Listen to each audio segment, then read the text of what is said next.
Prečo to púšťaš? Prečo to púšťa?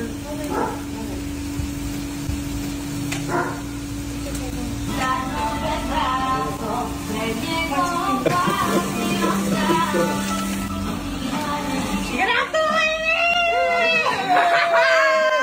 K vypredanému štadiónu!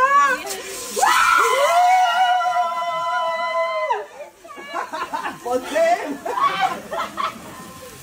Tak to je vážne, ďakujem. Ja že čo sa robíš na tom apríl, ty kokos, že ja nemám narodeniny. Jaký apríl? Gratulujeme k vypredanému štadiónu. Tak to čo ste dedali? Ale prestaň. Tak to Pavel. Toto je jaké krásne, ďakujem. Presne tak to malo byť. Oh my god. Toto je vážne. Tu máš odpis. Toto je, prečo to